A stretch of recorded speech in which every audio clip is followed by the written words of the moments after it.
barakaatu. maa ngi sant yàlla subhanahu wa taala di julli ci yonent bi alayhi salaatu wassalaam di yëkkati ay nuyoo yu tedd di ko jébbal képp ku teew ci jotaay bi di nuyu ñëpp ashahidun wal mushahiduna jamian di gërëm bu baax al imam Abdou Samad ci opportunité bu am solo bi mu ma jox ngir ma mën a participer ci activité yu am solo yi nga xam ni moom ak ñi koy jàppale boobu ba léegi ñu ngi koy amal ngir teeroo ko bés bu tedd. daf ma proposé woon ma def li ñuy tuddee dirasa tahliliya mooy lecture analytique ci xasida Cheikh Ahmadou Bamba mooy muqaddamatul amdah fi mazayal miftah. xam naa ñi nga xam ni xam nañu sama appartenance confrérique di taalibeb Seydina Limaamul Mahdi dinañu laajte ne waaw taalibeb Seydina Limaamu lu mu war a wax ci xasidab Cheikh Ahmadou Bamba lu mu ci xam lu mu ci war a xam ba war a ko cee mën a wax. waaye xëj na koo xam ni danga jàppani a Cheikhu Ahmadou Bamba ak ay bindam pour ay taalibeem képp lañu man nga xalaatee noonu, waaye suñu boroom dogal na gis-gis bi ma am man ci Cheikhuna Ahmadou Bamba mooy gis-gis bi nga xam ni moom la a Cheikhu Sidiya Baba amoon ci moom, te mooy a Cheikhu Ahmadu ni'matun awlaaha haadi alxalaa'iqa kullaha mawlaaha. daf daan wax naan Cheikh Ahmadou Bamba xéewal la goo xam ni boroom mbindeef yi ci boppam moo ko xéewale ay mbindeefam, mooy képp koo xam ne mbindeefub yàlla suñu boroom nga rek mën ngaa am cër ci ay jàngaleem. mu mel ni Cheikh Ahmadou Bamba moom ci boppam xamoon na loolu ci boppam, muy dimension internationale bi mu amee wala bu universelle bi mu amee, parce que yonent bi alayhi salaatu wassalaam bi mu doon liggéeyal junjoon na ko bu yàgg. amarahu salla alayhi llaahu alayhi fil aali wa man walaahu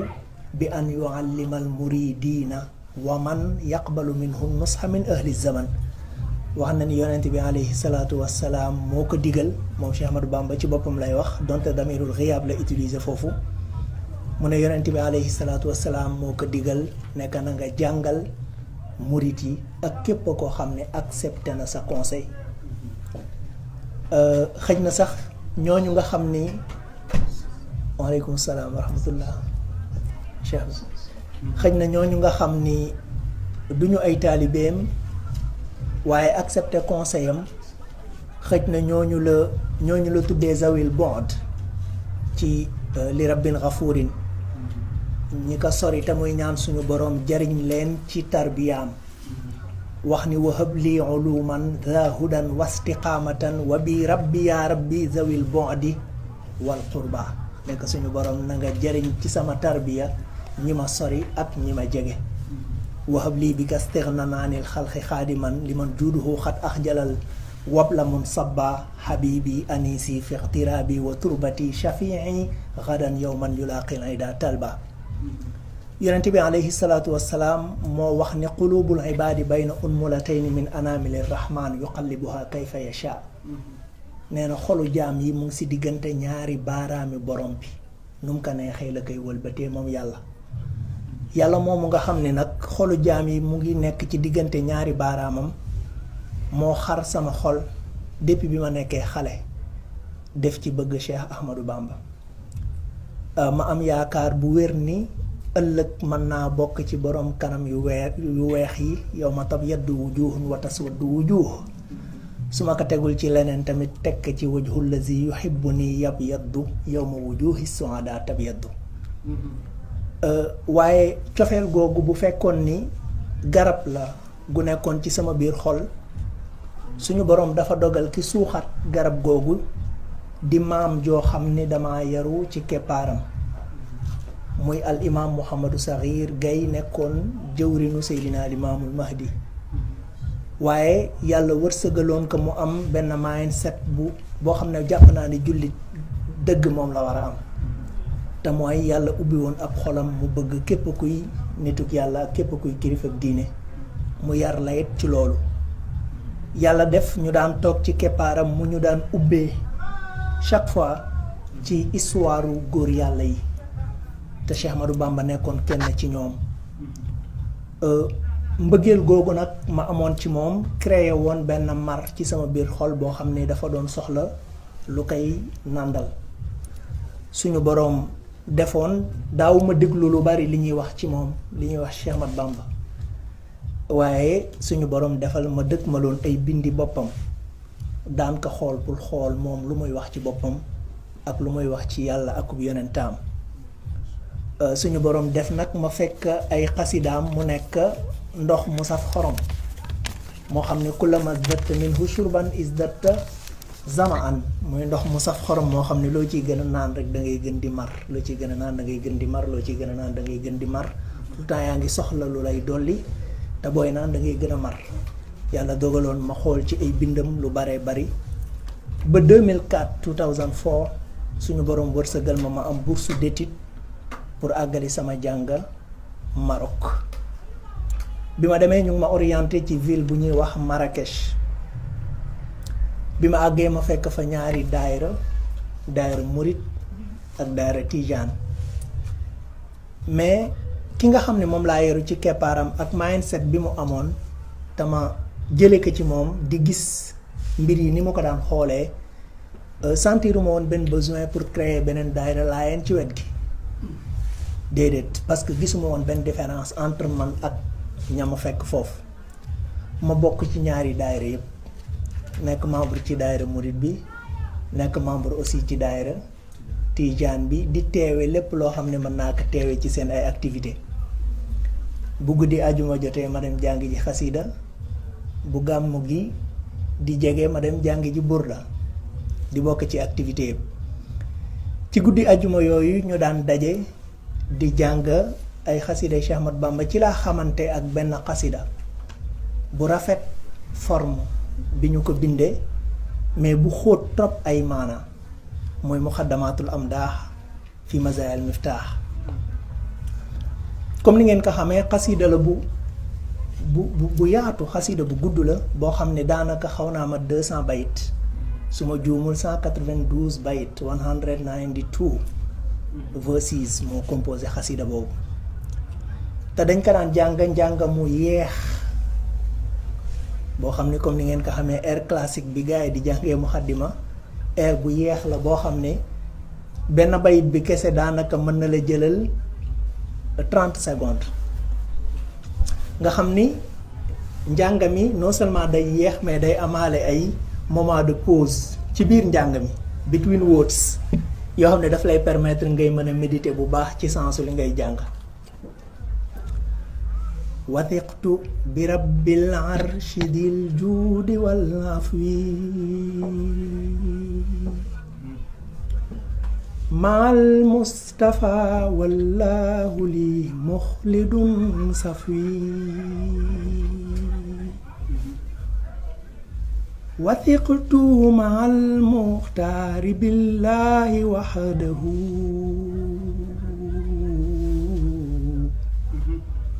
alayhi salaama man bihi qad maxaalaq wi donc da ngay gis day nekk njàng mu yeex ba pare am ay moment de pause bu fekkee ni xam nga li ngay jàng dégg nga arab bi ngay liir daf lay permettre ngay méditer wàllu ci sensu li ngay jàng mais di defaale aussi ay remarques ci technique yi nga xam ne moom la sëriñ bi utiliser pour bind xasida boobu ñu daan dépenser presque lu mat 1 heure de temps wala lu ko ëpp pour jeexal muxaddamaat dama daan yëkkati ànd ak ñiy yëkkati di wàcce sama baat di dëbbee comme tout le monde mais ci moment boobu maa ngi daan xuus ci maanaay xasida bi may jàng ci moment boobu laa jëlee décision c'était en 2004 ne incha allahu xasida bi dinaa ci def benn étude bu xóot étude académique suñu borom defal ma tawfiix bëgg-bëgg boobu ma amoon ma mottali ka ñetti at ci ginnaaw en 2007 mu nekk ci benn gëstu boo xam ni ma am na lu ëpp 80 pages mu nekk œuvre boo xam ni même titre waxtaan bi la amee mooy muqaddamatul amdah fi mazaya al miftah dirasatun wa tahlil muqaddamatul amdah étude analytique xëj na sax moom la al imam Abdou Samad gis ba tax mu proposé ma def ci waxtaan tey mais ma amoon sentiment de fierté bu mag bi ma gisee sama bopp en 2004 juin 2000 en 2006 nekk ci benn salle bu tëju à huis clos ak ñaari professeur marocain yu géeju ci al-lugha al-arabiyya ma war a présenter ci ñoom œuvre boobu ñu may poser ay questions ci xasida bi may tontu dama senti woon fierté bu mag bi ma gisee ni taalibeeb Seydina Limaamu moo nekk ci benn salle bu tëju boo xam ni kenn xamul luy xew ci biir ak yeneen ñaari professeur marocain ñu nekk ñett ñoo xam ni kenn rek moo ñu ñeenteeloon mooy ki nga xam ni maa yakunu min najwa thalathatin illa huwa rabi'uhum pour war a défendre valeuru poème boo xam ne Cheikh Ahmadou Bamba moo ko bind ma yàggoon a rêvé aussi ci taxawaay yu mel noonu di am ci suñu biir communauté ba taalibeeb Laayeen bu nekk sentir na Cheikh Ahmadou Bamba du pour murit yi képp waaye taalibeeb murit bu nekk tamit sentir na Cheikh Ahmadou Tidiane du pour Tidiane yi képp Tidiane bu nekk aussi sentir na Seydina Limaamu du pour Laayeen yi kese ma yàggoon rêvé tarixa bu ci nekk am ay speakers yu understand bu baax a baax lan mooy communication ay speakers yoo xam ne dañuy build bridges between tarixa yi not walls waxkat yoo xam ne ay pont la ñuy gën a mën a tabax ci diggante tarixa yi pas ay mur mais malheureusement daa mel ne rêve bi ba léegi réalisé gul léeg-léeg ma gis yenn attitude wala comportement wu taalibe Laayeen envers yenn kilifay diine su ma ko gisee non seulement damay feel sad waaye damay laaj taalibe bi lan la jàng ci Seydina Limaamu lu mu doon wax naan ad diinu nasiha lillahi wa li rasulihi wa li kitaabihi wa li a'immati diin wa ammati muslimin ba muy sharx li nga xamante ni mooy an nasiha li a'immati diin parce que dafa wax ni diine laayante biir la dafa war a am sa diggante ak sa boroom sa diggante ak yonentaam sa diggante ak téereem sa diggante ak kilifay diine yi sa diggante ak ammatul muslimin muy mbooleem jullit yi bi muy wax ni nga war a nasiha bi war a dox sa diggante ak a'immatu diin daf doon wax naan an tuhibbahum wa tattabi'ahum wa an tu'inahum ala amri diin da nga leen a war a bëgg ñoom kilifay diine yi waaye da nga leen a war a topp parce que ci yàlla ak yonentaam kese leen jëme jaam yi waaye da nga leen a war a dimbali aussi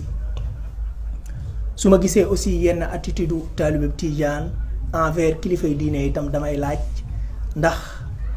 comprendre nañ wax ji Seydi El Hadji Malick waxoon ne at-turqu kulluha ila rahmani musilatun muslikatun yaa jaani ne tarixa yépp ay yoon lañu te ci yàlla suñu borom kese la ñu jëmee ña cay jaar naka noonu it su ma gisee taalibe murit buy manqué beneen kilifa diine bu ne damay laajte kii lan la jariñu ak lu mu jàng ci li Cheikh Ahmadou Bamba doon wax ci ñoom surtout ci xoqal bu kaaw naan ab kii alayhim naan dama leen di jooy kilifay diine yi maa ngi leen di jooy yi nga xam ni dañ maa jiitu ab kii alayhim wa arju fil bukaai gadan ridwaana man fihi xaabu bil xalaawaati naan maa ngi leen di jooy te jàpp naa ne jooy yooyu ma leen di jooy dina ma jural ngërëmal borom bi nga xam ne ci moom kese leen jeexoon naan ahin muy son bi nga xam ne booy kuy jooy moom lay génne nga di ko dégg ala faqdi saadaati lazina madaw maa ngi jooy suñu sang yi nga xam ne wéy nañu bi ma madaw min zaxiratin ajibaati ahin ala faqdi saadatin tariqatuhum tariqatul mustafa xayril bariyaati xam naa foofu laay closer chapter boobu pour dem ci li nga xam ni moo ñu tax a jóg mooy étudier muxaddamatul amdah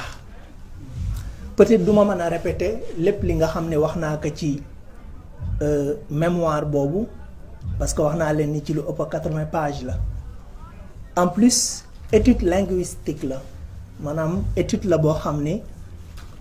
ki muy gën a intéressé dëgg mooy koo xam ni dafa jàng bu baax al-lugha al-arabiyya mooy langue arabe parce que aspect yi nga xam ne moom laa doon jéem a jeex ci biir xasida bi mooy xasida la boo xam ne xasida bu neex la boo ko day jàng dafay neex ci sa biir xol boo déggee nit ku koy jàng même bu fekkee xamoo li muy wax nga gis niñ ko riimee ak rythme son yi daf lay toucher léegi li ñuy tuddee al-sha'iriyya mooy la poéticité mooy li neex ci biir xasida bi lan la carrément donc loolu laay jéem a découvrir jéem ko aussi wane moo tax xasida la boo xam ne kiy jàng arab la wala œuvre la boo xam ne kiy jàng arab dëgg moom lay gën a concerné moo tax xam naa yu ci bëri yu ma ci wax duma ci yaatal ci jotaay bi muxaddamatul amdaax comme ni ngeen ko xamee xasida la boo xam ne Cheikh Ahmad Bamba mu ngi ko tëggee wa innaka la ala xuluqin azim muy benn aaya alquran boo xam ne suñu borom da ciy tagg yonente bi mu ngi ñëw ci suuratul qalam di ko wax naan kaan maa ngi waat ci sama màggaay ne borom jikko yu tedd nga Cheikh Ahmad Bamba nag bind xasida boobu mbind mu unique boo xam ni xëj na li ma yër bariwul ci ay bindam peut-être mais gisuma beneen xasida boo xam ne bindee na ko comme ni mu bindee muxaddamatul amdaax parce que comme ni ngeen ko xamee Cheikh Ahmad Bamba miin nañu ci moom mu jël aaya alxuraan bind ci ab xasida mais d'habitude ni mu koy defee mooy day jël benn araf bu ne ci aaya alxuraan bi mu commencé ko benn bayit ci bayitu xasida bi d'habitude noonu lay def nga xam ni nombre bayitu xasida bi day nekk nombre araf yi ñëw ci aaya alxuraan bi def na ko ci ay xasida yu bari la in shakartum la azidannakum par exemple muy li rabbin karimin day jël laam gi mu commencé ko benn bayit alif bi mu commencé ko benn bayit nuun bi mu commencé ko benn bayit ba ni mu jeexee def na ko ci ay xasida yu bari wa kaana haqqan alaynaa nasrul mu'minin laqad jaakum rasulun min anfusikum azizun alayhi ma anittum harisun alaykum bil mu'minina raufun rahim def na ko ci ay xasida yoo xam ne jàpp naa ne ay centaine la ci ay xasida n'est-ce pas donte léeg-léeg dina am occasion boo xam ne mooy présenté wu tax mu jël aaya alquran sàngam pour bind ci xasida sàngam comme ni mu ko defee ci wa ufawwidu amri ilallahi inna allaha basirun bil ibad bi nga xam ne nekk na ci yoon wi ñu war ko génne Sénégal yóbbu ko Gabon noonu yaa ko génne néegi Mbàkke Baari gendarme yaa nga naa ko ndar ngay jaari mu jaari ndar muy bëgg a mel ni daaru ñu daal di koy jàllax mu woy ndakaaru noonu la yoon wi demee noonu la ko Musaa Ka tënkee bi mu passé ñaari jours Dakar ba ñu yégal ko ci bato bi avant bato bi di décoller ki nga ko booleel mu war a nekk compagnon de voyage am wax na ka ni tubaab yi seen kilifa soppi nañ ko am na ku bees kuñ indi bind ko nga xamal ka ni dañu laa tooñ comme ça balaa bato bay décoller peut-être mën naa joxe décision ñu bàyyi def mu ne ma jël sama xalima tàmbalee bind jékki-jékki dégg kàddu gu jóge ci suñu boroom ne ma kon da ngay jàmbat say mbir keneen ku dul man yàlla mu ne ma jaxasoo ba xamatuma lu may def rus ci sama bopp baara la ma jotoon a bind jël wa ufawwidu amri ilallah inna allaha basirun bil ibad mooy samay mbir daal maa ngi koy bàyyee suñu borom parce que suñu borom jàmm bi situation boo mën a nekk mu ngi lay gis mu bind ci benn xasida jël araf bu ne ci araf yi aaya bi commencé ko benn bayit ci bayitu xasida bi d'habitude occasion yu mel noonu moo tax muy jël aaya alxuraan di ci bind xasida comme ni mu ko defee it ci rabbana axrijna min hadihi alqaryati zalimi ahluha ba mu nekkee ci Gabon di waaji julli jël sutra teg ko ci kanamam tubaab bi ñëw football ko mu dali sa xaj xelam dem ci wax jooju ñëw ci alxuraan di yow suñu wax ni suñu borom génn ma ci dëkk bi nga xam ni ay tooñkat kese la fees da nga defal ma ndimbal mu jël aaya boobu araf bu ne ci aaya bi mu commencé ko benn bayit ci xasida gi commencé ko raditu anil mawla taala allazi rabba fuaadi wa aghnani wa akrim bihi rabba donc loolu mooy méthode bi ñu meen ci Cheikh Ahmad Bamba ci wàllu tatris mooy bindee xasida ci aaya alxuraan mais bu dee muxaddamatul amdaax defewu ko noonu comme ni ngeen ko xamee mais dafa jël benn araf bu ne ci wa innaka la ala xuluqin azim mu bind ci benn xasida bu mat sëkk boo xam ne fukki bayit ak ñaar ñoo koy composé bayit bu ci nekk araf bi lay commencé araf bi lay jeexee en plus araf boobu mooy nekk araf bi dominé ci biir xasida bi ba fukki araf ak juróom benn yi composé aaya bi yëpp mat loolu mooy def xasida bi 192 bayit parce que boo jëlee 12 multiplié que par 16 yi nga xam ne mooy 16 araf yi composé aaya bi normalement 192 la lay jox. donc ci anam boobu la ko bindee jamono ji may def étude ci muxaddamatul amdaax ay questions yu bari doon naa ko posé sama bopp. bokkoon na ci par exemple pourquoi le nombre 12 araf bu ne ci wa innaka la ala xuluqin azim wax naa ni da kaa jël bind ci benn xasiir boo xam ne fukki bayit ak ñaar moo koy composé right mais pourquoi fukki bayit ak ñaar pourquoi pas 13 pourquoi pas 14 pourquoi 12 bayit ak yeneen question yu baree bari yoo xam ne amoon naa ko ci jamono jooju contacté naa benn boroom xam-xam bu mag mais bu modeste aussi posé que question yi ma amoon ci muxaddamatul amdaax mu nekkoon ku franc ak man mais ku modeste tamit ne ma wax dëgg yàlla aw may réponse ci question yi ma tontu mais mën naa la boole ak koo xam ne incha allahu boo ko rencontré loo ko laaj dina la tontu waaye mag la ci la ma boolee ak ki nga ma laaj léegi ndax xam naa ko muy sëñ Modou Mamoun ñang bi nga xam ne moo bind an-Nahjul Qawim fii sirati Cheikhil Khadim sànq yaa ngi may xamal ni Serigne Touba ci boppam moo ko tuddee moo joxe aw turam donc mag la ma jël oto dem rencontré ko fan laa nekkoon di jàng Maroc. donc ma ñëwee vacances en 2006 nga xam ne 1 an après laa war a présenter liggéey bi parce que du nekk liggéeyu caaxaan étude académique la dañ koy jox après ay spécialistes ñu xool ko donc ci vacances su 2016 ci laa dem Touba pour rencontrer que c'était ma deuxième fois may dem ci dëkk bu tedd boobu bi ma toogee ci kanamam di ko poser question yi ma am ci muxaddamatul amdaax mu jox ma ay réponses yu satisfaisante mais def ko aussi ànd ci ak automatisme bu extraordinaire maanaam damay laajte right away mu jox la réponse bi so ma sentir ne man maa ngi toog ci kanamu géej goo xam ne ku fees dell la ci li nga xamante ni moom laay gëstu keroog bi ma ko laajee ne lan moo tax araf bu ne Cheikh Ahmad Bamba bind ci xasida boo xam ne fukki bayit ak ñaar la pourquoi fukki bayit ak ñaar mu ne ma parce que yonente bi ci fukki fan ak ñaar ci weeru gàmmu la gane àddina te Cheikh Ahmad Bamba bëgg na rasulullahi mbëggeel goo xam ni lépp lu taxoog rasulullahi du ko yemale ak dara moo tax mu ne saa yu bind xasida bu gàtt bu dee jëlul aaya alxuraan di ka tatrise most of the time ci fukki bayit ak ñaar la koy def pour barkeeloo ci nombre boobu mu jox ay exemple bu mel ni lam yabdu mislul Mustafa Muhammadin sirran wa jahlan fi baraay samadi boo ko compté fukki bayit ak ñaar la xaw ma ndax xam ngeen wala déet ne muxaddamatul amdaax bii ngeen xam di ko jàng xasida la bu Serigne Touba reprendre maanaam bindoon na ko avant muy dem géej bi mu ñëwee géej daf ko reprendre donc muxaddamaat bi ngeen xam reprise la bu Serigne Touba def comme ni mu reprendre aussi ay xasida yu baree bari na nu mu tuddati Jazbul Qulub bi ngeen xam reprise la n'est-ce pas Mawaahibu xasida la bu mu reprendre ak ay xasida yu baree bari yoo xamante ni aussi reprendre na ko lu tax parce que bi mu jógee ci tukki bi ba ñëw dafa ñëw nekk nit ku uuteeg ki ma doonoon avant muy dem carrément ndax suñu boroom daf ko doon nattu ci ay at yu bari mais mu muñ nattu boobu muñ gu rafet a rafet suñu boroom solal ko ay kiiraayi ngëneel yu extraordinaire ubbil ko aussi bunti xéewal ak i teraanga may ko ay may yoo xam ni du jeex moom lay wax ci ala inna nii naan fa man yulqini lil jahdi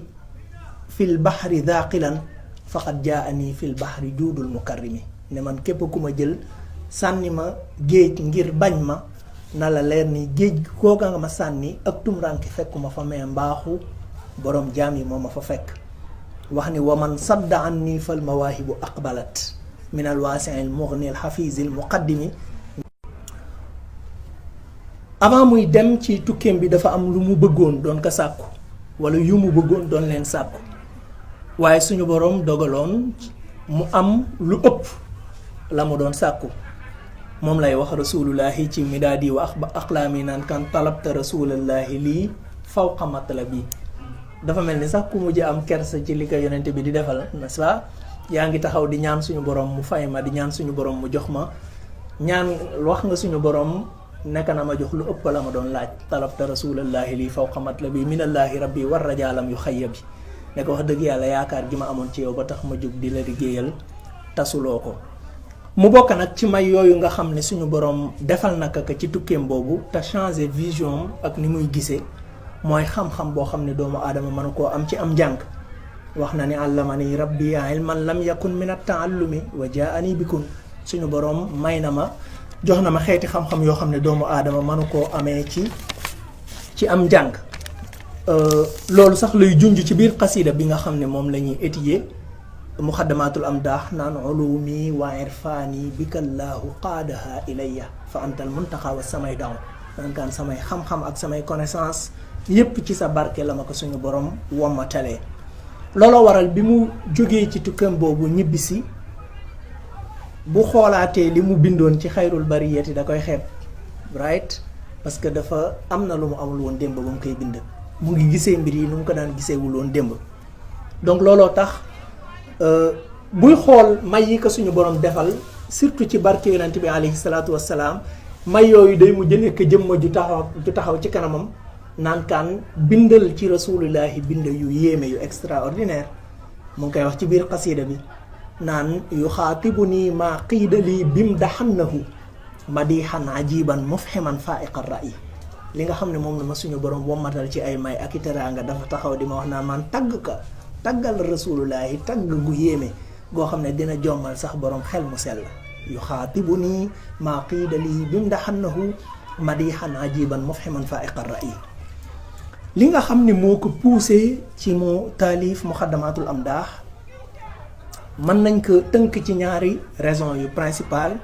bi ci jiitu mooy tagg yonente bi alayhi salaatu wassalaam comme ni mu feeñee ci unwaanu xasida bi mu ngi ko tuddee muxaddamatul amdaax mooy lii laa jiital ci tagg yi nga xam ne moom laa doon def fii mazaayal miftaax comme ni mu ko leeralee it ci biir xasida gi ci boppam wax ni nasaftu binaa almayni bil xaqi maa di xan li fardin ala xulqin wana anhu daydanu. donc ci bu ñuy def analyse ci benn poème tey bu ma bëggee xam par exemple lan moo poussé Cheikh Ahmad Bamba mu bind xasida bi du damay sukkandiku ci luñ ma nettali ci moom non da ngay appliquer li ñuy tuddee manhaj wala manhajiya istintaqiya mooy xasida bi ci boppam moom ngay poser ay question mu lay tontu ci ngay wër ci biir xasida bi pour mën a découvrir lan mooy raison bi ko poussé mu bind ko wala déet.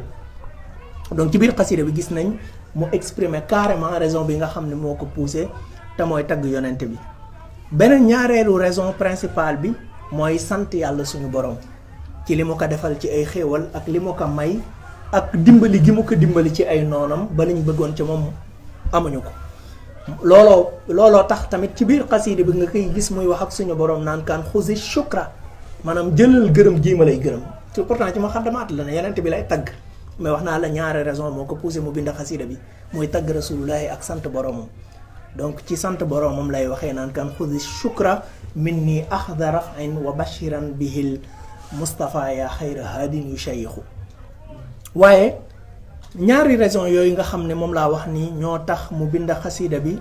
terewul ci biir xasida bi amoon lu ñuy tuddee ay istitradaat mooy ay digression mooy je veux dire bi ñu ko doon jàng dañ lay exemple bi ñu lay jox mooy nga gis benn kéwél ci àll bi daw di ko topp bi ngay daw di ko topp jékki-jékki seen beneen mbir gis beneen xar par exemple à côté nga bàyyi fa kéwél gi dem ci xar moom loolu la ñuy tuddee digression mooy yaa ngi dem fenn jékki-jékki jàdd am feneen léeg-léeg nga delluwaat fa nga jógee woon lu mel noonu du ñàkkul ci biir xasida bi am na ci. léeg-léeg par exemple mu génn carrément dem ci saxaaba yi di leen tagg def na benn chapitre bu complet 12 bayit yoo xam ne yëpp saxaaba yi la ciy tagg mooy chapitre numéro 2. léeg-léeg mu dem di tagg alxuraan mu ngi ba léegi ci biir muxaddamatul amdaax ak aussi ay salaatu ala nabi yu dul jeex ci biir. donc digression yooyu li ko permettre aussi mooy guddaayu xasida bi parce que 192 bayit aussi nekkul lu tuuti. mais digression yi am ci biir xasida bi yëpp du ñu génn cadre général bi nga xam ne moo ko tax a jóg muy tagg yàlla ak yonente bi parce que kenn ku ne lenn lu nekk ci li ma tudd mën nga ko relier ak yàlla wala nga relier ko ab yonente bi. alxuraan téeref yàlla la saxaaba yi yonente bi lañ donc duñ génn jamais cadre général bi. xasida la boo xam ne aussi mu ngi ko taalifee ci baxru tawil ci ñi nga xam ne xam nañ métrique ak nu ñuy bindee way ci arab comme ni ngeen ko xamee booy binda way ci arab surtout méthode bu classique bi dafa am fukki façon riim ak juróom benn yoo xam ne ñu ngi koy tuddee ay buxuur yoo xam ni ci ngay binde loolu mooy tax nga gis koy jàng muxaddamaat ak eeru beneen xasida par exemple boo miin nga ne eeru li rabbin ghafurin wala nga ne eeru ala innani usni nga gis ko ci jàng muxaddamaat lan moo tax loolu di nekk parce que xasida yooyu dañoo bokk benn baxru maanaam ñoo yem nuñ leen di riime benn xasida kese laa xamal Cheikh Ahmad Bamba boo xam ni génn na fukki baxru yooyu ak juróom benn muy Mawaahibu Naafi' tout simplement parce que bi mu nekkee Mauritanie ci la dégg naar yi di ci way ay way yu neex mu ne riim bii de way ci gën di mindeef yàlla na mu daal di bind Mawaahibu Naafi' fi madaa'ihi Shaafi' baxru tawil comme ni ngeen ko xamee faulun mafailun faulun mafailun faulun mafailun faulun mafailun noonu la riim bi di demee baxru la boo xam ne aussi dañ koy utiliser bu fekkee ne thème bu sérieux nga am waaw bu dee thème bi nga bëgg a bind thème bu sérieux la baxru tawil bokk na ci buxuur yi ñuy utiliser pour bind ci thème yu demee noonu xaafiya bi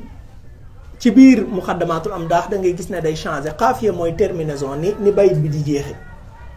xam ngeen ni booy liir xasida yàgg ngeen dégg xasida même bu ngeen jàngul arut ak yooyu da ngeen di sentir ne xasida yëpp ñoo yem ni ñuy jeexee right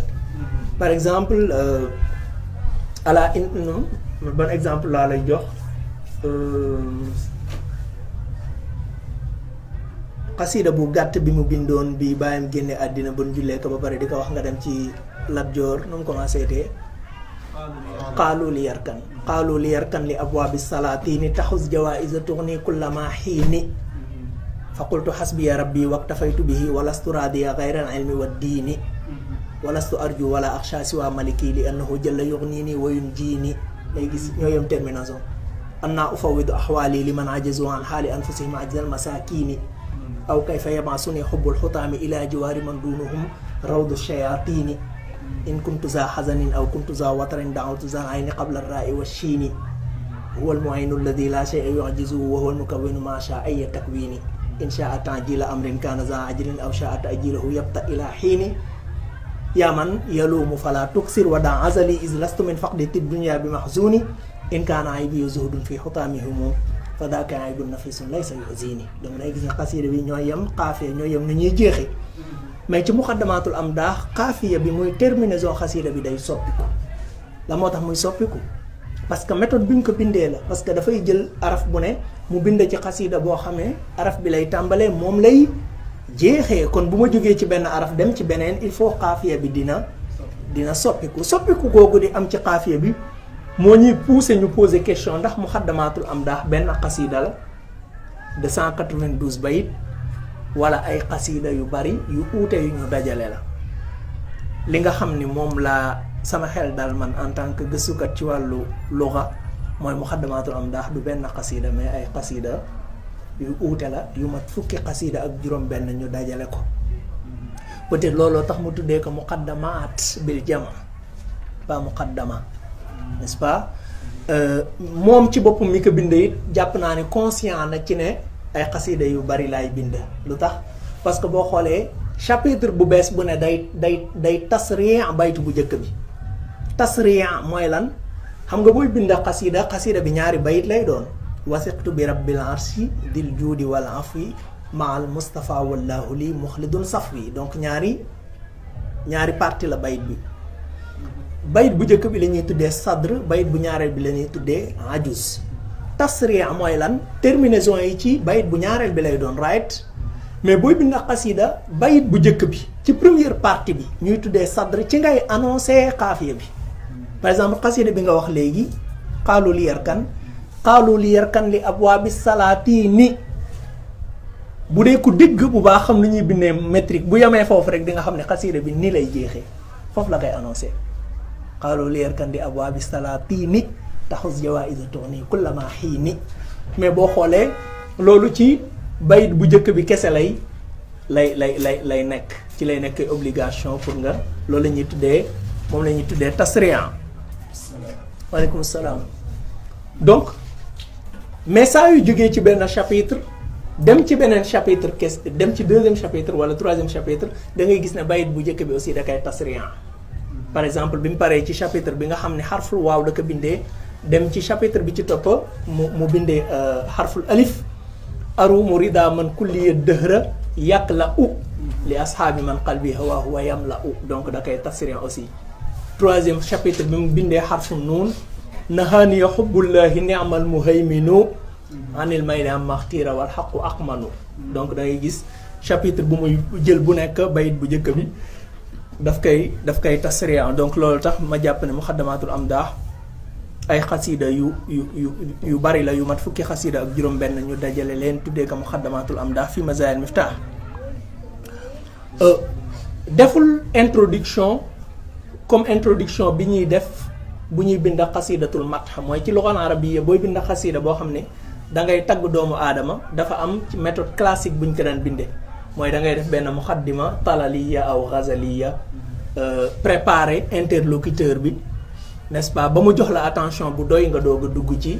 li la tax a jóg comme ni ko Sidil Hadji Malick defee ci xasidaam bu siiw boobu tudd nuuniya alaa yaa daadu way xakki nabbi ini bi zikril baani tahtanul uyun donc dafa def muqaddima ghazaliya ci ku ñuy wax daad ba préparer interlocuteur bi doog a dugg ci xasida bi. mais Cheikh Ahmad Bamba deful introduction bu mel noonu bi muy bind muxaddamaatul amdaax dafa introduire exprimer confiance bu mat sëkk bi mu am ci boromam ak ci yonent bi alayhi salaatu wassalaam. parce que moom bindam yëpp xasidaam yëpp introduction ci Cheikh Ahmad Bamba basmala lay doon wala hamdala wala lu nuroog ñoom ci lu muy wax ci màgguk yàlla suñu borom. ni muy conclure xasidaam aussi is the same mooy always salaatu ala nabi lay tëjee xasidaam. muqaddima ci introduction ci muqaddamatul amdaax bi ñuy jàng introduction bu gàtta la ko Cheikh Ahmad Bamba defal boo xam ne ci ñetti bayit kese la. après mu songu li ñuy tuddee sujet principal bi ko tax a jóg muy tagg rasulullahi def li ñuy tuddee hujum mubashir. amul aussi li ñuy tuddee nizam taqsidi mooy ni ñuy bindee xasida defal ko introduction après développement après conclusion déedéet moom thèmes yi dañ doon duggante bi istimraar day dugg ci saxaaba yi génn dugg ci yonent bi génn dugg ci alxuraan delluwaat ci yàlla donc anam boobu la ko bindee ba ni mu jeexee. mais muy jaadu aussi nga leeral ni Cheikh Ahmad Bamba bi muy bind muxaddamaatul amdaax defal na ko benn introduction en prose muy muqaddima nasriya boo xam ne du way ci biir introduction boobu sax la annoncé xasida bi nan laa ko tuddee muy muxaddamaatul amdaax fi mazaayil miftaax ba pare ñaan ci suñu borom nekk dama lay ñaan xasida bii di muxaddamaat nga def ko mu nekk ci xasida yi nga gën a bëgg wala ci bind yi nga xam ne moom nga gën a bëgg yow suñu borom te maa ngi lay ñaan nga bégal ci rasulullahi mbégte moo xam ne day yees maanaam da nga koy yeesal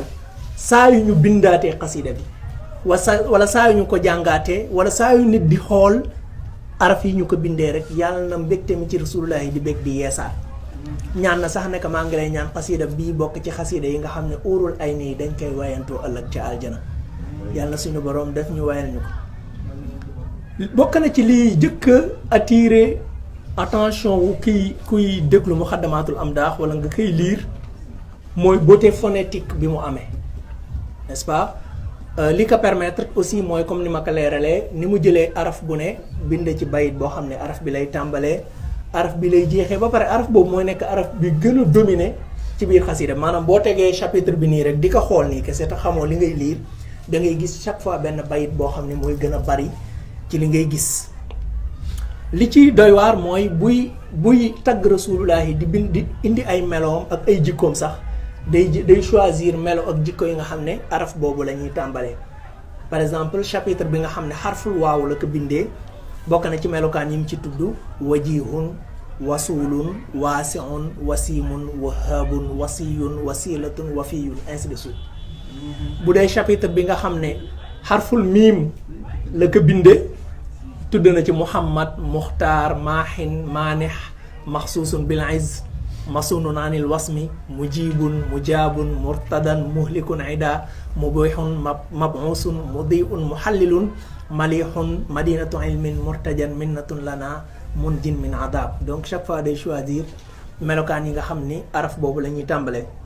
loolu aussi dafa jouer benn rôle phonétique bu rafet ci biir xasida gi. dañuy gis aussi insijaam mooy méngoo goo xam ne day am chaque fois diggante bayit bu njëkk bi ak bayit bu mujj bi ci biir chapitre bu ne. par exemple boo jëlee chapitre bu njëkk bi mu ngi ko tàmbalee wathiqtu bi rabbil arshi zil juudi wal afwi maal Mustafa wallahu li muxlidun safwi. da ngay gis ne nu mu tudd alphase yu bari ci biir bayit boobu dañuy répété wu ci dernier bayit bi mu waxee wathiqtu gisoo ñëwaat na bi baaqin surtout abdan lahu bihi xadiman li xayril xalqi bil mukti was safwi. boo ñëwee ci dernier chapitre bi mu bind ci xarful waaw mu ngi ko tàmbalee malaktu bi rabbi muxjilal mawji wal yammi bi matxi lladi ansa adal fulki kal ghammi mu ngi ko tëjee minallahi rabbil arshi abghi salaatahu bi taslimihi lil mustafal muxjilil yammi. mooy chaque fois day am xasida bi bayit bi mu tàmbalee ak bayit bi mu jeexee dañuy nekk ay bayit yoo xam ne dañuy nuroo. donc loolu dafa am rôle bu am doole boo xam ne daf koy jouer ci biir mbind mi. li ñuy tuddee aussi ay muhassinaat badiiya essence yi li ma lay wan mooy la moo tax xasida bi di neex boo koy jàng ci sa biir xol. ay muhassinaat badiiya utilisé na ci lu bare bokk na ci muhassinaat badiiya yu mu utilisé li ñuy tuddee tarsiyan bokkul ak tarsiyan mooy nga tudd benn syntaxe. xam nga tey syntaxe ay mots ñoo koy composé mooy lii dina nekk verbe lii nekk nom lii nekk ay préposition ak yooyu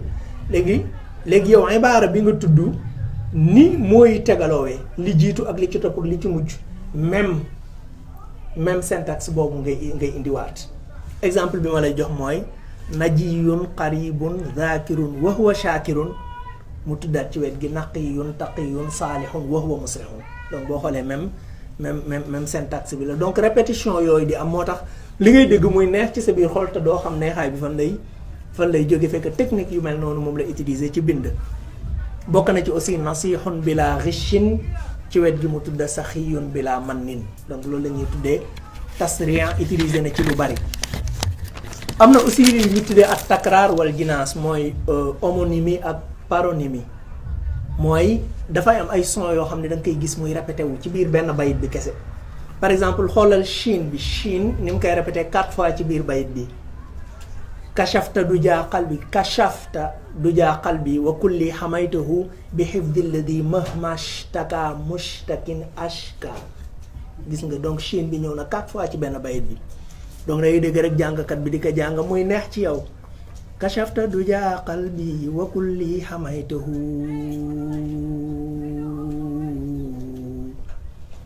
bi xifdi lladi mahmashtaka mushtakin ashka. donc day répété benn son mu fexe muy répété wu ay yoon. kaaf répété na ko 4 fois ci benn bayit. kitaabun karimun min karimin mukarrimin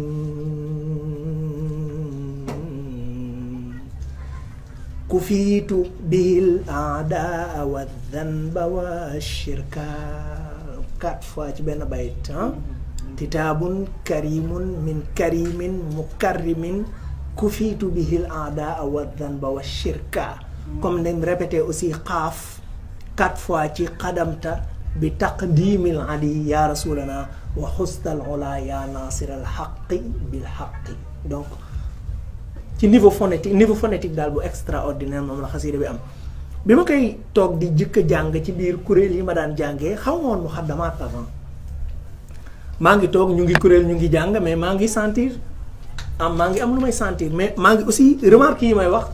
ci laa ko maam ci biir jàng xasida laa koy def pour la première fois di seetlu mais xasida bi araf bii la araf bii la commencé moom la jeexee mais melokaan yii may liir ne même araf la ñuy commencé waaye what's going on.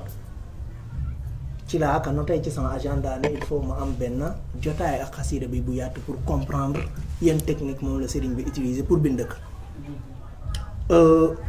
booy topp jinaasaat yi nga xam ne moo am ci xasida bi jinaas mooy am son yoo xam ne da nga koy répété lu bari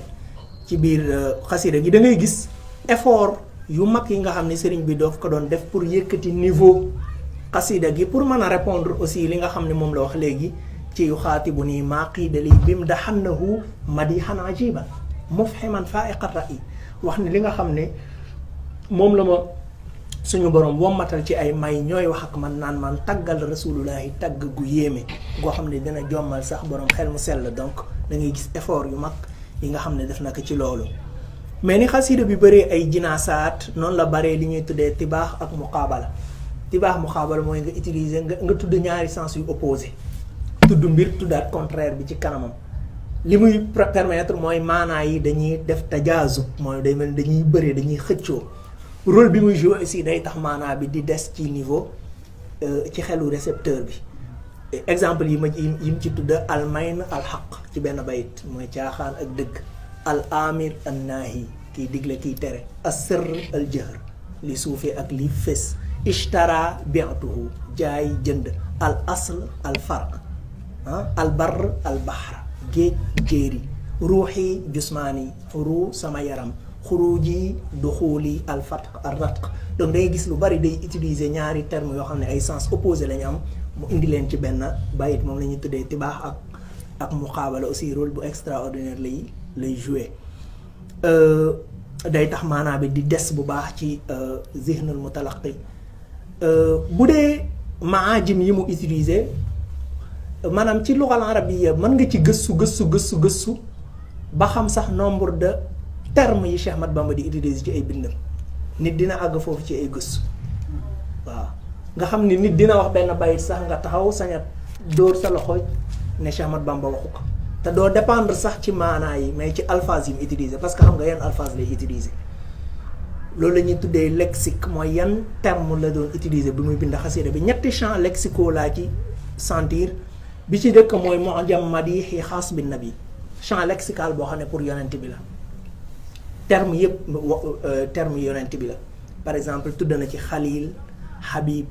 bashir nazir nasik naqib raqib malaz maahin mujib mujaab masih mudi malih maasum murtada murtaja mustafa muxtaar xayrul xalq imaamul rusul xayrul baraya sayidul wara jaamiu shamli maahil jahli jaalibul waqyi nasirul xaq bil xaq.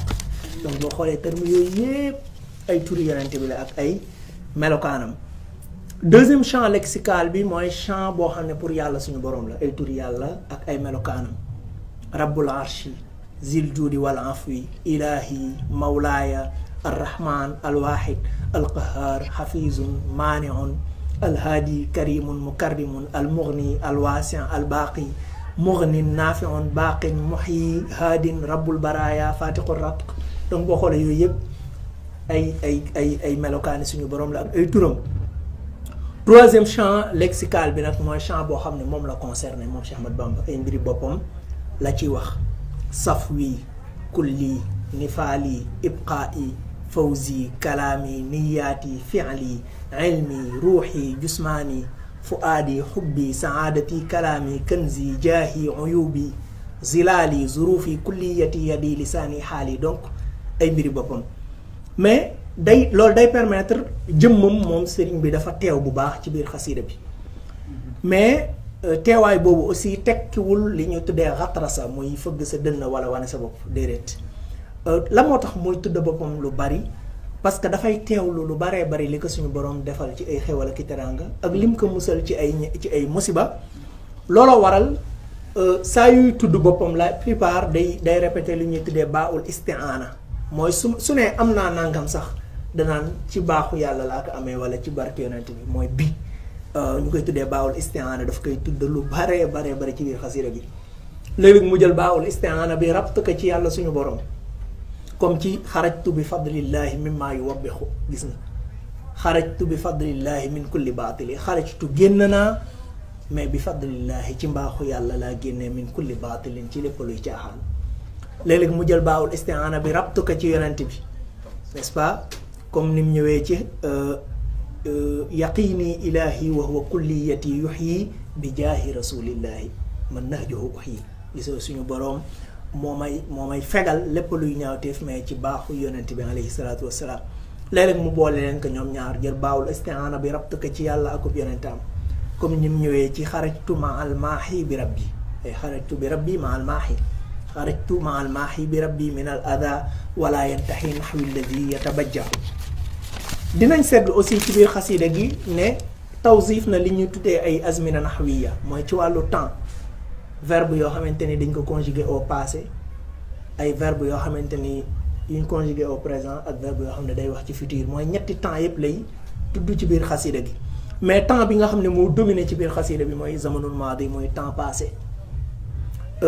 looloo tax xasida bi nekk xasida bu dal n'est-ce pas parce que zamanul maadi la day mel ni sax boo koy lii da ngay nekk devant ay fait ay xew-xew historique yoo xam ne daf koy nettaliwaat ba pare tëgg ko ci ay abyaat chanriya. damair yi nga xam ne moom la utiliser mooy ay pronoms personnels aussi tudd na damirul mutakallim lu bari mooy damiru kiy wax mooy pronom personnel léeg-léeg mu utiliser damirul ghaib mooy ku fi nekkul wala damirul muxaatab mooy koy waxal directement saa yu tudd damirul mutakallim boppam la ciy jublu n'est-ce pas moom sëriñ bi bind xasida gi léeg-léeg mu tudd damirul xiyaab ba pare mu jëm ci moom maanaam muy wax ci kenn naan him fekk boppam la ci jublu comme ni mu ñëwee ci xati'aatuhu ay bàkkaaram anhum mahat set na wicc ba'da tawbatin ginnaaw ak tuub gu mu dellu ci borom fekk boppam lay waxal. suy utiliser damirul xitaab aussi di wax ak nit léeg-léeg boppam la ciy jublu comme ñoom ñëwee ci ayaa xaadimal muxtaar yi laatam sa saxbahu yow liggéeykatub yonent bi hey bul fàtte ay saabaam boppam lay waxal foofu. fa man yansahum fal matxun mu xatta'u léeg-léeg it mu utiliser damirul xitaab boo xam ne yow miy liir xasida bi wala yow mi koy dégg la ci waxal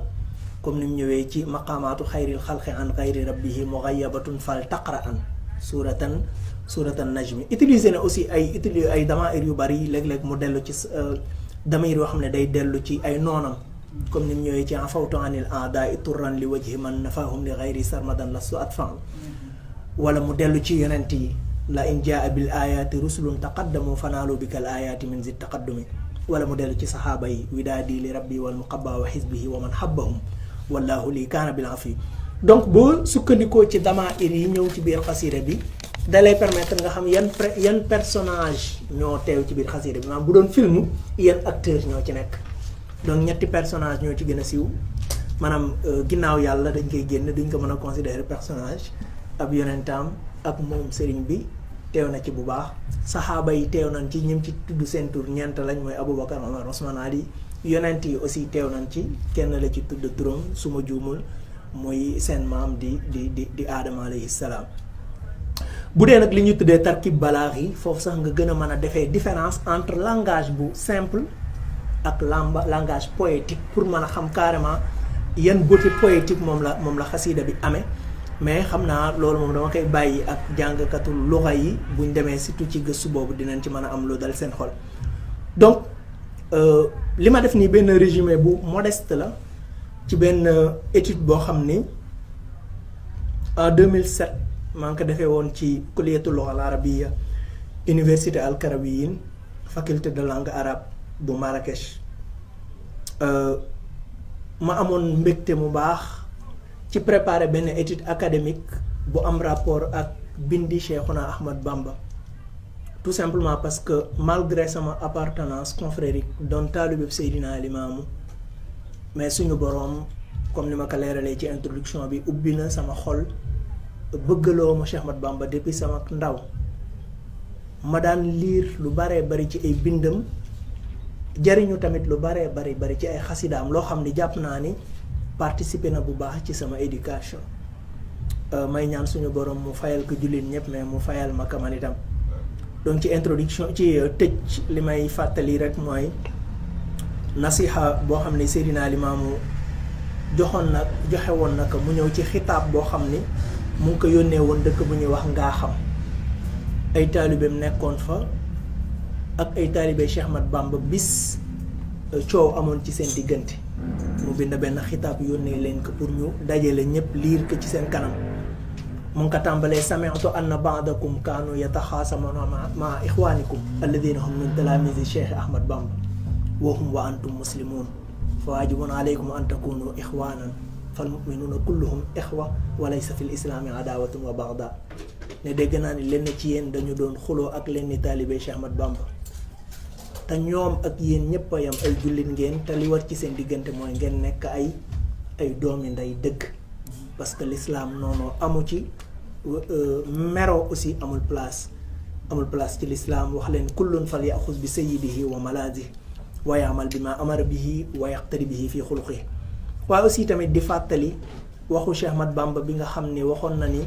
inna ak innama ku leen xam te jëfe leen doo mus a considérer jullit ni yow doo ko mus a noonu ñu nekk inna mooy lan mu ne inna sheytaana lakum adu mooy sheytaane kese mooy seenam noonu te ku dul moom waroo leen ko xajal noonoo ko waroo leen ko xajal ci seen xol innama mooy lan mooy innamal muminuuna ixwa mooy jullit yëpp ay bokka lañu jullit ñëpp ay bokka la nag it's easier said than done parce que ci Nahju Qadaa'il Haaj bi muy définir lan mooy dëgg-dëggi bokk da ngay sentir ne ñun kon niveau ba ñu rasulullahi bëggoon a yéeg ba léegi àgg gu ñu fa parce que dafa wax ni wal axu xaqan wal xaliilu sidqan andaru min kulli xaliilin xaqan nee na mbokk dëgg moo gën a jafe ci lépp lu raar ci àddina mu ne fa huwa alladi ka qawli man jalal xalak inna axaaka alxaqa man yasaa maak wa man yadurru nafsahu li yanfaak wa man ida raybu zamani saddaak shattata fiika shamlahu li yajmaak qultu wa man yuxfil xanaa li yarfaak waaw nee na sa mbokk dëgg mooy ki nga xam ne day ànd ak yow ci say bëgg-bëgg wa man yadurru nafsahu li yanfaak di lor boppam ngir nga jariñu mu ne wa man ida raybu zamani saddaak mooy koo xam ne bu demee ba problème yi jamono tas la shattata fiika shamlahu li yajmaak lépp lu mu am moom dina ko sacrifier pour dajale waat la qultu wa man yuxfil xanaa li yarfaak bu fekkee nag loolu moo war a dox sa diggante ak bépp jullit kon da ngay gis ne niveau bi ñu war a àgg ba léegi àgg gu ñu fa parce que léeg-léeg ay différence ci wàllu tarixa kese dañuy def ñu mel ne ay noon carrément noonoo goo xam ne warul am sax si diggante jullit ak ku dul jullit n'est-ce pas moo tax mu wax ne ku xam inna ak innama di ko jëfee doo musa noonu ab jullit ni yow donc li nga xam ne moom la ñu war a def mooy tabax ay bridge comme ni ma ko waxee te màbb wóol yi nga xam ne moo nekk ci diggante yi xeer aussi ci xam suñu ay kilifay diine parce que jàpp naa ne man ku leen xam bëgg leen képp ku ci noonu kenn ci ñoom ku ne damaa jàpp ne xamoo leen kese te may wax ni man lu ma expérimenté la man awma barrière créer ma ko sama bopp maanaam jàpp ma ni murid bi am na tarfatan ne lu ma ëppee ci Cheikh Ahmad Bamba déedéet damay dem bu baax a baax ci biir xasida yi dem bu baax a baax ci ay bindam mais Abdou Samad te suñ new su ma bindoon benn thèse ci imam Ghazali du am kenn ku muy bett right kii de mutaxassis la ci Ibn Taymiya dañ koy dégg diw spécialiste la ci diw ci moom yëpp ci bind ci dund nit kooku ci la passé addinaam yëpp mais pourquoi su ma bindee ci Cheikh Ahmad Bamba mu war a choqué doomu aadama waay su fekkee damay jàng ay xasida ñoo xam ne du ñu ay jullit ay arab kese lañu dañoo dégg arab ku mel ay Iliya Abu Maadi nga mokkal seeni xasida mokkal seeni xasida jitu laa alamu min ayna walakinni ataytu wa laqad absartu quddaami tariqan fa mashaytu wa sa abqa sairan in shitu haza am abaytu kayfa jitu kayfa absartu tariqi lastu adri du jullit Iliya Abu Maadi mais boo mokkalee ay bindam wala nga di ci waxtaan wala nga di ci bind du am kenn ku ma choqué dañ naan macha allah c'est good man mais waaye su ma ko defee Cheikh Ahmad Bamba mu war a choquant lu doy waar la quoi pour man fi ñu nekk ci retard dafa yéeme ci ay barrières yoo xam ne ñun ñoo ko créer suñu bopp amul kenn ku ñu ko créer donc pour man wóolu yooyu yëpp dañ ko war a toj tabax ay bridge ci diggante tarixa yi te ñu xam ne lii al Mutawalli Ash'arawi wax bi mu nekk ala firashil mawt bi muy bëgg génne àddina dafa wax ni laa takunu maarakatun bayna xaqin wa xaq li anna al xaqa waaxid wala tatulu maarakatun bayna xaqin wa baatil li anna al baatila zaahiq. dani combat du am diggante dëgg ak dëgg parce que dëgg gi genn dëgg la, waaye combat yi du yàgg diggante dëgg ak i caaxaan parce que caaxaan chaque fois ci suuf la jëm. damay xool ci alxuraan gis ne baatu nu tudde lëndëm zalaam day ñëw lu baax bu lu bari ci alxuraan in plural, but leer never in plural in the Quran, never. zulumaat la alxuraan di wax ak nuur li yuxrijakum pour yonent bi génn leen mina zulumaati ci lëndëm yi ila nuur yi jëm leen ci leer gi benn leer. saa yu tuddee zulumaat ay lëndëm en pluriel la, leer moom singulier la koy tudd. waaye parce que genn leer la leer gi. leer googu la taalibi murid bi di leerloo, moom la taalibi laayeen bi di leerloo, moom la taalibi tijaan bi di leerloo, moom la taalibi xaadir bi di leerloo. jullit bi amul tariixa sax même leer gi lay leerloo, leer gi genn leer la. Il n'y a qu'un seul sommet en haut de la montagne, mais les chemins pour y parvenir peuvent être variés. montagne bi benn sommet kese la am, mais yoon yi mën a àgge ci sommet boobu mën na nekk ay yoon yu uute, mën na nekk ay yoon yu uute. laqad kuntu qabla al-yawmi unkiru saahibi idha lam yakun diini ila diinihi daani wa qad saara qalbi qaabilan kulla suratin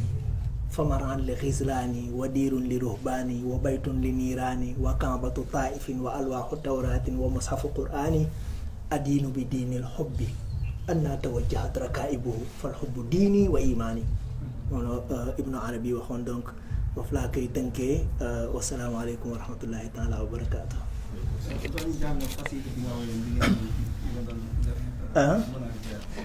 bi may doon def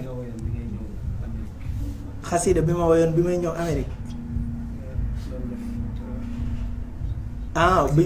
bi ma waree àggale fii samay étude du xasida nasra la, maanaam prose la quoi, prose la. maanaam bi ma ñëw naa Amérique en 2015 boobu dañ ma invité woon ma waroon participer ci benn conférence Columbus Ohio. C'était la première fois ma fii ñëw parce que bi may jàngee Maroc 2009 ci laa am sama master. boo xoolee œuvre bii nii sama mémoire licence la woon, mais bi ma waree def master burda bi Tijaani doon jàng ci laa bind ak taswirul fanni fii burdatil Busayri. moom laa présenté comme mémoire master, mooy la figuration artistique dans la burda de Busayri. C'était en 2009 ci laa am sama master. amoon naa possibilité def doctorat, mais boobu dama amoon yéene géeju ci yeneen langue yi. moo tax ma ni au lieu may dem di toog Maroc di def doctorat naa dem France ma jàng foofu. non ma ni naa dem France ma jàng foofu. su ma jógee France jéem a dem États-Unis wala Angleterre aussi jàng anglais, comme ça mën a dégg ay làkk yu bari, mën a communiquer ak àddina. loolu moo nekkoon sama plan. donc ma am prescription Bordeaux 3. comme Maroc yàgg naa am prescription doon fa demander visa pour dem àggali sama jàng beneen dëkk, yàlla sottalu ko. donc bi ma amee prescription boobu ma ne comme am naa master ci langue arabe naa jéem a dem France, mais naa dem ba Sénégal ma demander foofu visa. donc ma demee Sénégal ma demandé visa ñu rejeté ko. maa ngi fàttaliku ci entretien bi bokk na ci ndaw si xam naa ne moo tax moo rejeté kii bi, dafa doon wax ne yow li nga bëgg dem jàng ji France ne jàng nga ko ba pare, parce que maa ngi waroon dem master ci étude arabe et musulmane, mooy Arabic and Islamic Studies. mu ne yow jàng loolu ba pare you already have a master, so why do you want to go to France? comprendre nga, fekk man làkk bi moo gënoon intéressé muy dégg français bi quoi. te xam naa ne jàng ko ci dëkk bu ñu koy waxee moo gën a yomb, donc ñu rejeté que keroog jooy naa sax parce que ni ma amoon yéene dem ak ni ma planifié woon daal sama life ak yooyu, so j'étais obligé ma des Sénégal, hopeless, amatoo beneen choix, def concours école normale dugg ci njàngale mi, ba li ma doon def laayu ko woon parce que du loolu laa bëggoon def. so bi ñu invité fii États-Unis ci benn conférence ma participer ci après ci laa ne ma fàttaleeku sama dream ma ne man li ma doon rêve ndekete ba léegi it's still possible but I have a tourist visa. So to be a student in the United States, you gotta have a F1 visa. So I gotta go back and apply for a student visa. So bi ma demee def ci nag ay effort yu bari am sama prescription et tout war a dem ambassade pour demander visa. So one day ma nekk ci benn restaurant ma toog I was waiting for the guy who gotta come and give me some advice what to say boo demee ci embassy bi pour man leen a convince ñu jox la visa bi. So ci instant boobu ci laa toog nag def li ñuy tuddee munaajaat mooy ngay mel ni kuy déeyoo ak sa borom di ko wax li nga bëgg ci sa biir xol ak li nga yéene. Donc ci moment boobu laa doon bind loolu ngay wax bi ma ko bindee ba pare bi waa ji ñëwee après ma dem ci benn bërëb bu sell di jàmmalaay bi ma waree ñaan dama génne samay feuille rek la ma doon bind ma liir ko donc moom la may wax naa ma ndax mën naa ko liir. dama ci waxoon ni allahumma rabbal ibad wa xaaliqal ardi was samawat ha ana abduka al faqiru zalil waaqifun bi babika alladi iza ughliqa amami fala baaba ghayrahu yumkinuni tarkuhu wa anta akbaru min an tatruda al mustaghisa bi juudik wal musta'ina bi fadlika wa karamik anta ta'rifu maknuna qalbi wa muhtawa damiri anta a'lamu bi nawaayaya wa adra bi maqasidi uridu safara ila amrika mujaddadan safaran mukhtalifan wa li maqasida mughayira uridu ta'alluma fi jami'atiha al-kabira wa tadarruba ala yadi asatidatiha al-amaliqa uridu an utqina al-ingiliziyata akthara min al-amerikan wal arabiyata ahsana min al-arab wal faransiyata ahsana min al-faransiyin أريد التبحر في علم النفس وعلم الاجتماع وأخوض بحارة تطوير الذات والفلسفة بعد التعمق في الإسلام وعلم الأديان وأستخدم ذلك كله في تزيين دينك في قلوب عبادك حتى يطيروا إليك بأجنحة من الشوق بدل أن يساقوا إليك بسياط من التهديد أريد يا إلهي أن تغنيني بحلالك عن حرامك أريد أن تثريني ماديا ومعنويا حتى لا ألتفت إلى ما في أيدي عبادك أريد أن ترزقني تأشيرة دراسة تبلغني إلى ذلك البلد وتسهل علي الانتداب وتسهل علي تكاليف السفر فأسافر في أفضل وقت وتوجهني إلى أفضل مدرسة وتعينني على الحصول على أفضل عمل فأتعلم هادئا وأعيش هانئا وأحصل على ما أساعد به أهلي وأقاربي يا من له المشرق والمغرب إن قدرتك تجاوزت أن تحولني غنيا ثريا فيما بين غمضة طرف وانتباهتها فأمطر علي يا إلهي مياه الرزق والفضل والكرم وبلغني مقاصدي ببركة سيدنا إمام الله واحمني من كل أذى فقد سلمتك الأمور لك أنك أدرى بأماكن الخيور فأدخلني مدخل صدق وأخرجني مخرج صدق واجعل لي من لدنك سلطانا نصيرا. yaakaar naa you understood la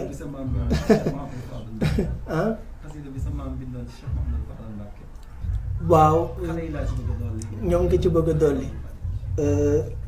donc bu dee xasida boobu sama maam bi jur sama yaay moom laay wax ne moom laa yaroo ci keppaaram te mindset bi mu amoon ak ouverture d'esprit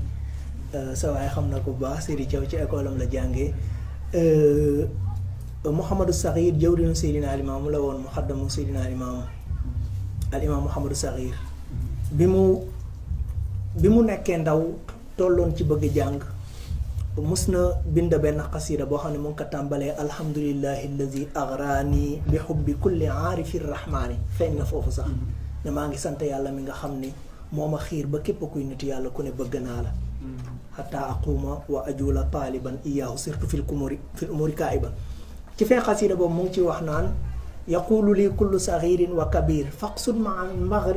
ma al azmi li maghribi shahir mu ne xalak ndaw ku ne ñu mu ngi may wax naa man demal Maroc nga àggali fa sa jàng qultu lahum fa kayfa li bil maghribi wa laysa li ghinan yafi bil maghribi nee na ma naan leen man nan laay def ba àgga Maroc te nu mu tuddati lu suukar baraada sax aw ma ko mu ne laakin laa ya'as min rahmatil ilah illa alladi yakfuru ni'matal ilah mu ne waaye xéewali yàlla du ko wedd lu dul ku xamul ku réeree yërmande suñu borom ak man-manam ginnaaw gi nag la ka Cheikh Mouhamadul Fadil di Serigne Fallou Mbacké ci la ka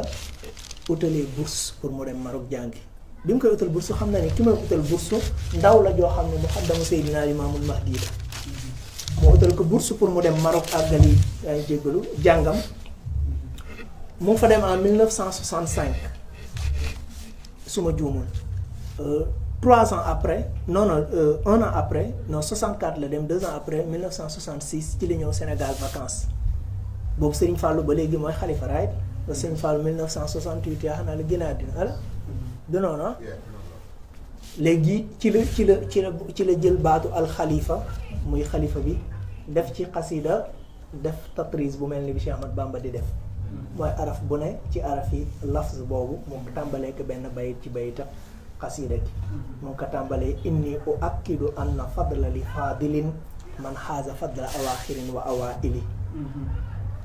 la faqat taraiqa indama waliyal xilaafata ragbatan fi waxdatin wa fadaili xutatun walaw tabia al wulaatu nizaamaha saida al jamia wa daaka xayru chamaili noonu la ko tàmbalee di wax ne maa ngi confirmé ne nga neel gépp ngëneel Serigne Fallou moo ko yore moom mi laa xam nga ne lu ñu jiitu woon ak ñi mujj mu wax ne dafa boole tarixa yi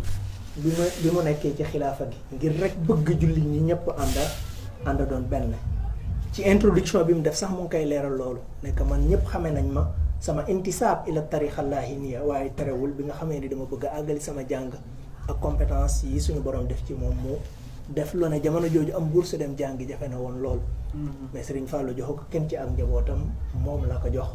mu dem ba suñu borom defal ko fa ay ndam yu extraordinaire ci ay xasidaam yi mu bind ci olof am na ci xasida bu muy waxee naan ñu baax ñi fi daa dundal lislaam ci duniya ku mel ni limaamu ak Cheikh Bamba Cheikh na te mooy Cheikh Saadi boog alxaaji Malik ka jàpp mbiram ci Cheikhu Omar Kamal na alaaji Omar mi daa xeex ngir ga lislaam kaza alxaaji Ablaay Ñas ziyaar naa Serigne Canaba ak Serigne Buukun te ñii ñëpp ñu baax lañu woon te tey ku ci nekk dem naa donc vision boobu la amoon man ci beneen bindamit fu muy waxee naan bul di xaste bul di bonal yoonu kenn bul tilimal jëfi kenn kon nga jubal yoonu Seydi Saadati maam li maamulaahi danoon jaamu leen bu leen defi noonu dimbalante kon lu nu ñaan dina am bi suraati donc mag ñooñu mindset boobu ñu am ak ouverture boobu je pense que soxla nañ ko bu baax a baax ci jamono bii ñu nekk yàlla nag suñu borom yàlla nañ ci suñu borom defal donc salaamaaleykum wa rahmatullahi wa barakaatu.